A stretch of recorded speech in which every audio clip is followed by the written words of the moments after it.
আজকে আমি বানিয়ে নিয়েছি ধোকলা। এই ধোকলা আমি কিভাবে বানিয়ে নিলাম আপনারা এবার দেখুন। আর ধোকলাটা দেখুন কত সুন্দর নরম এবং সফট হয়েছে। এই দেখুন একদম খুবই সফট আর খেতেও কিন্তু অসম্ভব সুন্দর। এই রেসিপিটা আপনারা বাড়িতে অবশ্যই ট্রাই করে দেখবেন আমি যেইভাবে তৈরি করলাম। এবার আপনারা দেখে নিন আমি কিভাবে তৈরি করে নিলাম। আজকে আমি বানাবো একটি গুজরাটি ডিশ, একে খাম্মান বা ধোকলা যাই বলুন। তো প্রথমে আমি এখানে এক বাটি বেসন নিয়ে নিয়েছি, ছোলার ডালের বেসন। এবার এই বেসনটাকে আমি খুব ভালো করে চেলে নেব।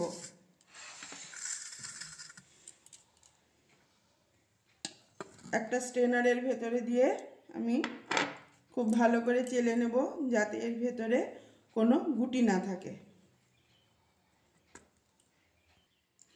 বেসন খুব ভালো করে আমি চেলে নিয়েছি, এই দেখুন একদম সুন্দরভাবে চেলে নিয়েছি। এবার এর ভেতরে আমি কিছু উপকরণ মিশিয়ে দেব।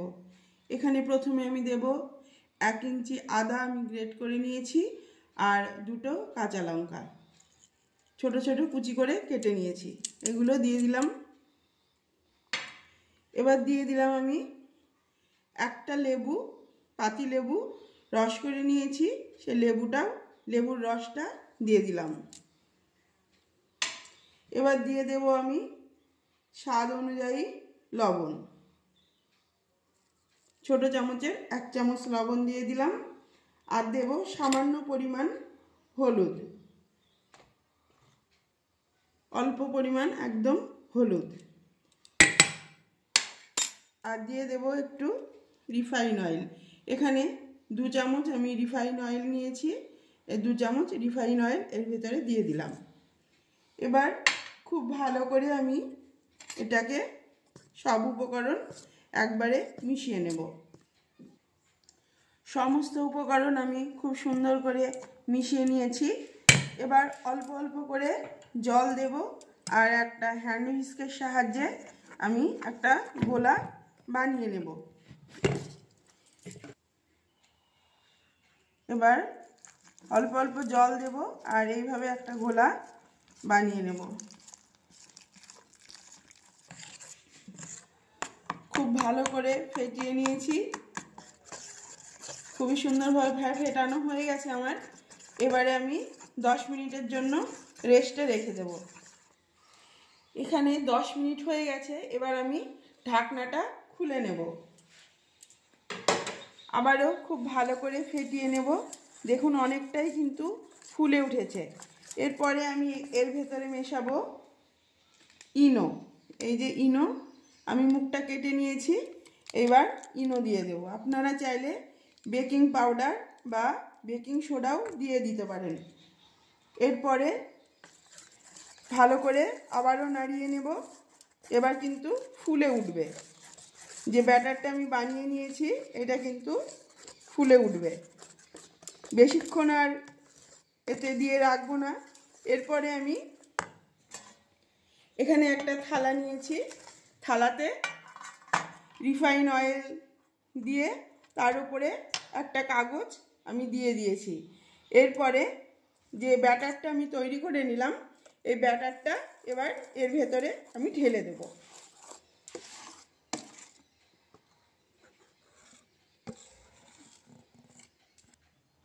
সমস্ত মিশ্রণটা আমি ঢেলে নিয়েছি।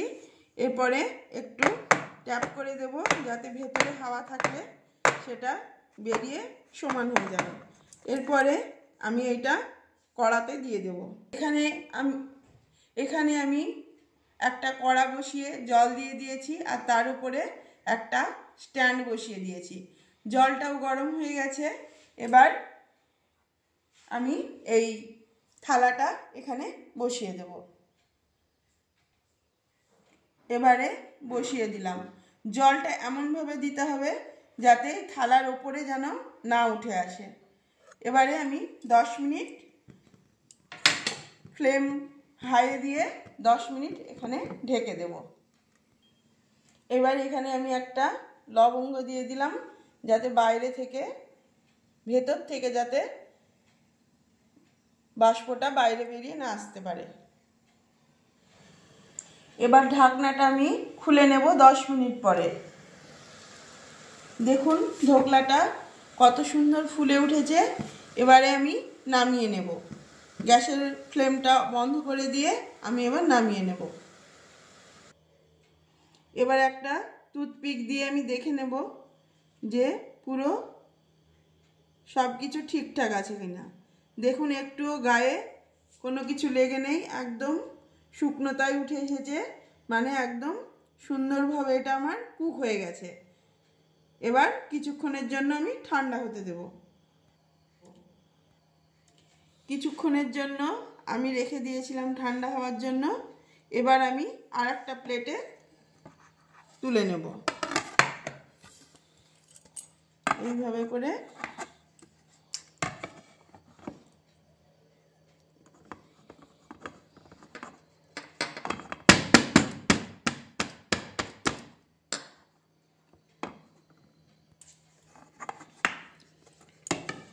আমি উল্টিয়ে নেব। এই দেখুন কি সুন্দর বেরিয়ে এসেছে। এবার উপরের এই পেপারটা আমি তুলে নেব। যে কাগজটা দিয়েছিলাম সেইটা আমি এইভাবে তুলে নিলাম।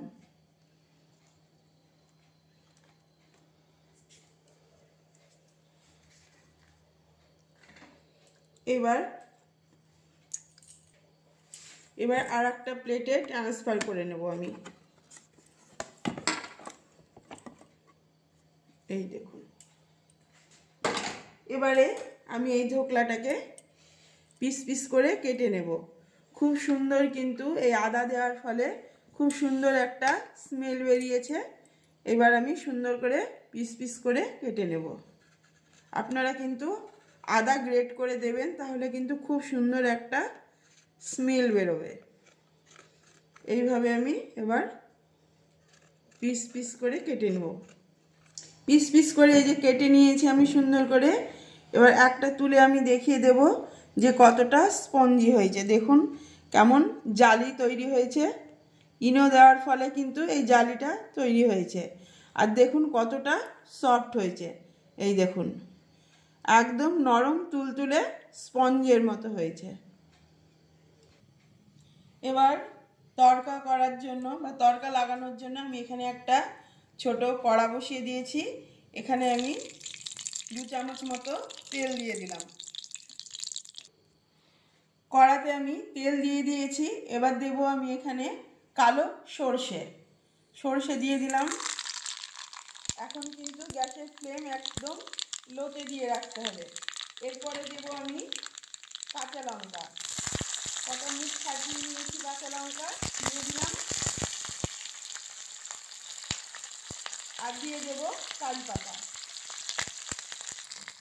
এইভাবে কিন্তু আমি লঙ্কাগুলোর এইভাবে মুখ ফাটিয়ে নিয়েছি।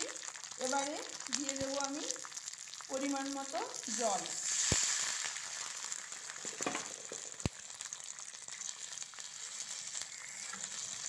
এরপরে দিয়ে দেব আমি 2 চামচ চিনি। আর দিয়ে দেব আমি পরিমাণ মতো লবণ। ছোটো চামচের 1/4 টেবিল স্পুন লবণ দিয়ে দিলাম।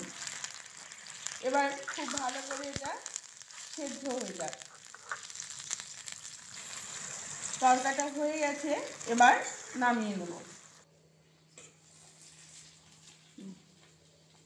এবার এই ধোকলাগুলোর ওপরে এইভাবে আমি তরকাটা দিয়ে দেব।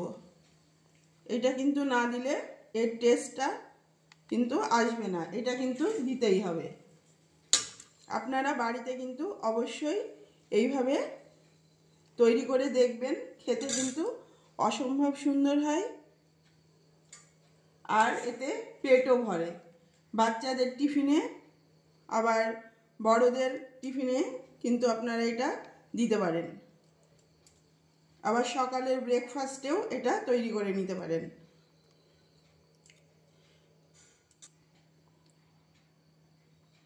তৈরি করে নিয়েছি আমি ধোকলা। এবার এর উপর দিয়ে সামান্য পরিমাণ নারকেল কোড়া আমি দিয়ে দিলাম। এটা অপশনাল, আপনারা দিতেও পারেন, ঘরে থাকলে দেবেন, না হলে দেবেন না। কিন্তু খেতে খুবই ভালো লাগে যদি অল্প পরিমাণে এইভাবে নারকেল কোড়া দিয়ে দেন। আমার এই রেসিপিটা যদি আপনাদের ভালো লেগে থাকে তাহলে অবশ্যই একটা লাইক, শেয়ার, কমেন্টস এবং সাবস্ক্রাইবের অনুরোধ রইল।